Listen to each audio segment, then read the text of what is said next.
instead of that. Alright, so it seems like we're getting right into it. Marth versus Peach, Lamp versus Eekim. That's right. Alright, so this matchup, this is a matchup that might be a bit difficult for Marth. I feel like Marth can probably outspace Peach decently well with his disjointed sword. I would say if Marth needs to win a bit more neutral, so because the world gets the higher percent, I would say that Peach is a definite advantage because generally I would also a say hit that on the Peach at 100% doesn't have to lead anything, but a hit from Peach on Marth at 100% can lead death a lot of time. Yeah, let's say that generally Lamp might have a bit more knowledge in the matchup. I don't know, because he plays versus people like Beat. Yeah, that's true. No, not. And Jabasta, I think. He plays like. I think he's quite seasoned. Yeah, Uppsala has like two of like Sweden's like better Marth players. And he can beat most Kai more than once. So so Lamp probably has a bit more maybe not matchup knowledge than Eekim does, but I don't think we should count Eekim out because he's pretty good. I mean, he totally decimated. I know Yuna didn't play for a while, but he totally decimated Yuna last time he was here, for instance. Made it look really hopeless. I say it's a lot of patience and spacing out. I think Lamp has resorted to way too many down smashes this tournament. Yeah. Stitch, huh?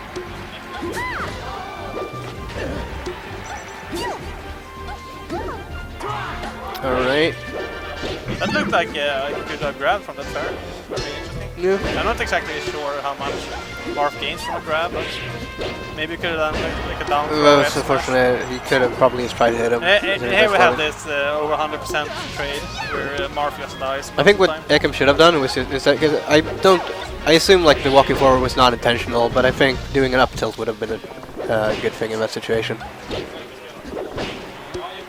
Considering the fact that I'd say that probably where Marth preferably wants Peach and actually where he wants a lot of characters are above them. Thanks for following us, Pius. Oh, nice. Yeah.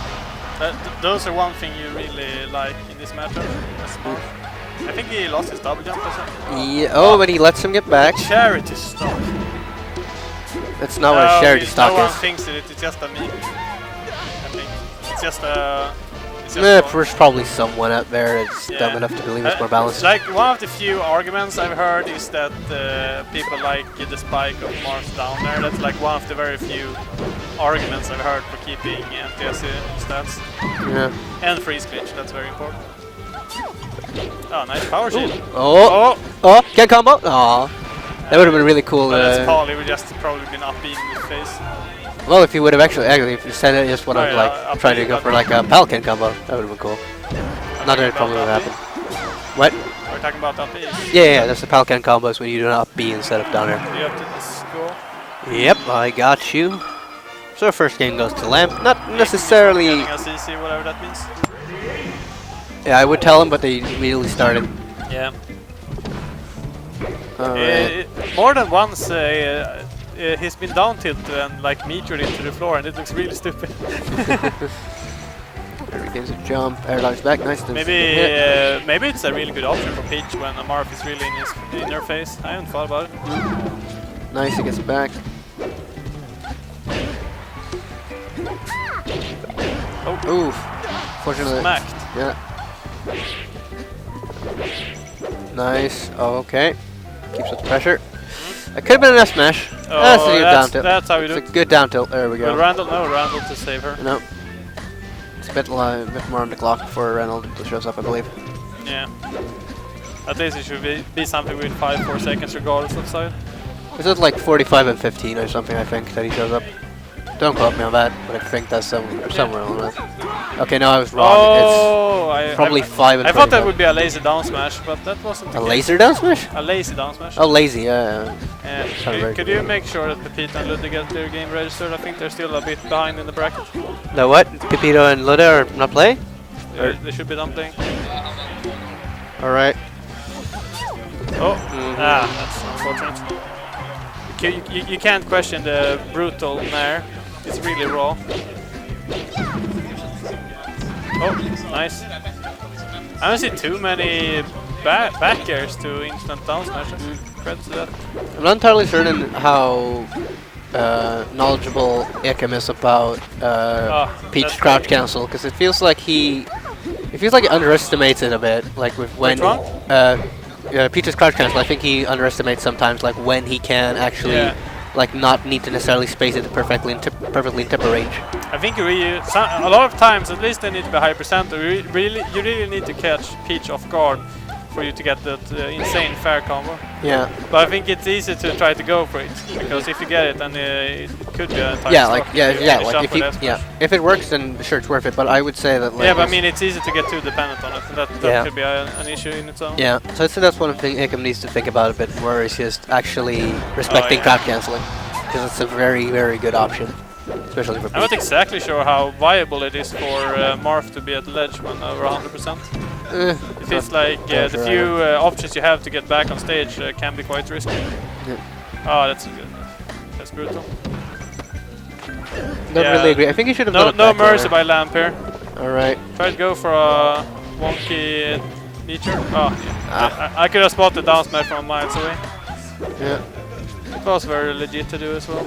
I'm not saying it was a bad decision. I'm just saying that moment, that opportunity, that frame.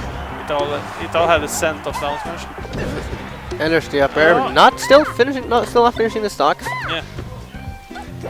Alright. I think Peach wants a bit more radishes on the food before finishing it off. There's a float back air out of shield to give Lamp his second game. I like to think that Peach was like, this needs more vegetables. Tossed another one in the fire. Tony Malone telling Eekim to go Link. I would tell him for you, but it's too late now. Yeah. Wait, this is not Peach. This is Daisy. Oh shit! This is an entire new match. Oh dear, this is I'd say the Peach. Is it just me, or isn't it kind of fun that they put more efforts in having a Daisy than a warrior? I mean, it would be a lot of efforts to make it look really like warrior. Maybe that's why they didn't bother, but Daisy has their own pennant and stuff like that. Sorry, Tony, I've tried. Yes, a pocket link. Yeah, British has a pocket link. Yes, sauce all over it. Kick. Did you see Shillin's diss track on Hugs? I have not seen it yet, no, because I haven't been on Wi-Fi the entire day. That's kind of nice. He said something like, "How many Gandors have you beaten lately?" None. Kick. Do you get the reference? Yes. Yeah. Well, I thought it was kind of savage. Well, like I haven't seen particular set, but I can understand the reference. I can understand who he's pointing to. Yeah. And I can assume things. Yeah. All right. I never really paid any attention to his initial diss track because I don't know. I didn't think it was my thing. Yeah, Link can be ass. Shout out to Lutic. Yeah, exactly. Shout out to Lutic. He's good at playing the patient game. Faux show. Alright. So finally, I understand what his character excels at and goes the way. Yeah. Finally, Eekim managed to actually kill Lamp. He kind of got him in the I like the side B slide up the windmill. Didn't mount anything, but yeah. Lamp is doing a pretty good job just catching Eekim right now while he's in the air. I wonder if the downers at the ledge, if they were made to catch him or just to make him scared. Because it feels like it's more of an intimidation tactic right now. Alright. He's kind of just going for like just throwing out aerials right now. And some of them are working, but I feel like he's being a bit too... Han hetsar lite för mycket. That's what I would say. He's going for the hets a bit too much. Yeah, I guess. He needs to be a bit more patient, I would say. Like he needs to like not go in unless he specifically knows that the first forward there is going to net him the actual juggle. That was a smacky move. Smacky smoosh. Because I think, like I said, I think the main problem is Eekim is not really respecting the crouch cancelling, which is you really need to do against Peach. I'm not exactly sure how Marth conditioned Peach to find these really brutal openings, but I think he's a little too eager to find these opportunities and just try to wait them out a bit. Because one thing I've noticed with like Armada when he plays with Peach is that all he does is like throw out a lot of attacks and then they hit. No, he throw out attacks that wouldn't hit if the opponent basically stood still. Yeah. until the opponent tries to go in, and then he gets smacked by something which he converts. And I'm not saying that this all go to plan. I'm just saying that I've seen it quite a lot that he's not playing the game to just mindlessly go in and trade. He's playing the game to protect himself with, okay, if you're trying to approach me, you'll get this in your head, for instance. Yeah. And if you get this, I will be a master at converting to something brutal. Yeah, that was bad. Yeah. I'm not sure it would be much better getting up on the platform, but Let's look there knowing at least he would that. have options. Yeah, can do the heads up smash. Oh, And there's the roll. that was a nice Into summarization of the match. There wasn't too many up.